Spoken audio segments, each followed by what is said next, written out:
I think it's been pretty good. I mean, obviously we're 3-0, and that's always a good sign. But I think we've learned a lot about our team already in a short period of time. We've had 2 games where we can get a lot of people minutes and just get them accustomed to college basketball. And at the same time, we had a game that tested us and made us see what we were about. Double overtime, you always find out a lot about the culture of your team and how much you're willing to fight, and be able to come in there where we were losing most of the game and to just tie it up and force overtime and then be down in overtime again and have to force double overtime and eventually pull it off said a lot about us going forward. And we got to learn from mistakes and victories, which is always better than defeats.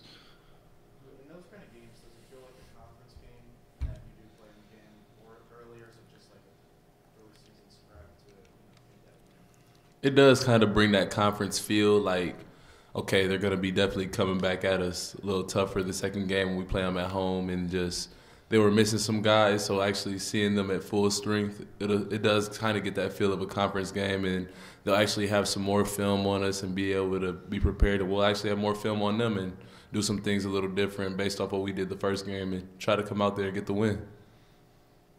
Talk a little bit about playing 3 straight games, 3 straight days. You've done that before.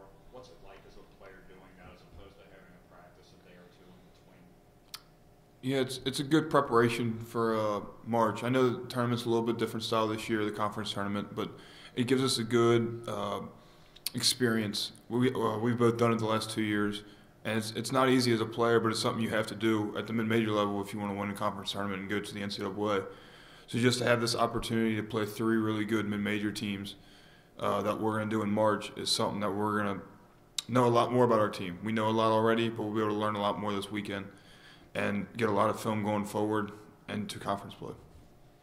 It's actually super exciting too. Like Drew said, bringing 3 teams they've been to the tournament, each of them at least once in the last 4 years, and just being able to see where we match up against them, against like just a different opponent without having that one day to prep, full day of practice, just come in, see what we're about. Honestly, it's kind of like, and it's tournament style, so it makes it super competitive, just a round robin. So try to go in there and get 3 wins. How do you think these teams see you guys? Because, you lost some starters from last year. Do you think they look at that and think maybe you're different, or is it, I guess, yeah, how do you interpret what they've seen? I mean, I hope they see us as walking into our house is going to be a challenge. We've had a really good record here the last couple of years, and we hope they're almost scared walking in here, knowing that we have some returners coming back and we have some really good new guys who have been producing for us. And just to walk into BB&T, knowing our record and knowing our history here over the last couple of years, I mean, I hope they're scared, but I hope they bring a challenge. We want a challenge. We want to be able to play our best basketball. So we're not really concerned what they think about us, but at the same time, we're going to let our record speak for ourselves. This is for both of you. What do you know about UNC Asheville going into the game right now? Today's more of our prep day for them, so we're not too familiar with them. We actually have film here in a little bit just to get to know more about them. I know they got a couple guys coming back from last year that contributed some, and I know they recently played NC State, and I think they had another opponent, and I think they competed for the most part. Other than that, what we see on Friday is what we're going to see. Yeah, kind of like Jalen said, they just played their second game last night, so we're going to have more to know about them, and we'll go more in depth today about it. But at the same time, Asheville's always been a really good program. They were in the NIT last year. They played USC first round. I knew it was a close game, maybe overtime or something like that, but they've gone to the tournaments in years past, and they're a really good program. So I expect a really good challenge. Games like this, do you have to teach the younger players what it's like to play back-to-back games? I think you guys got to teach them to be in the moment, be in the possession. Just worry about winning that next possession, getting that next rebound, getting that next stop.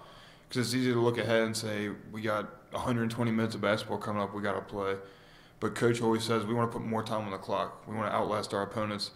And if we go in with that mindset and just live it in every play, I think we'll be fine. Not only for the first, second, or even the third game. We'll be able to play all 3 overtime if we need to. Just live in the moment, and as we go throughout the year, that's what the young guys need to realize, especially during conference play. Coach said he doesn't sleep or see his family during these little things. I'm assuming that's not the case for you guys. I mean, after games, I like going home to my bed pretty quickly. But I definitely like to see my family after games whenever they're down here. Yeah. We like to go out to eat, grab a bite, anything like that. Drew, do you and Rachel meet on Thanksgiving and talk about that 30-kill game she had? I mean, this year. I haven't been able to see her since it, but I'm sure she'll have a little bit to say, and especially after you did the comparison on Twitter. I know I've gotten a little bit about that already, but it's good. I'm just happy for her.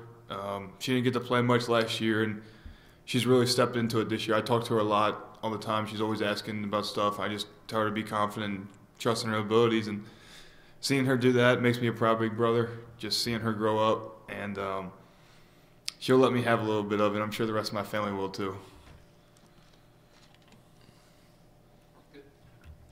Thank you, guys. Thank you.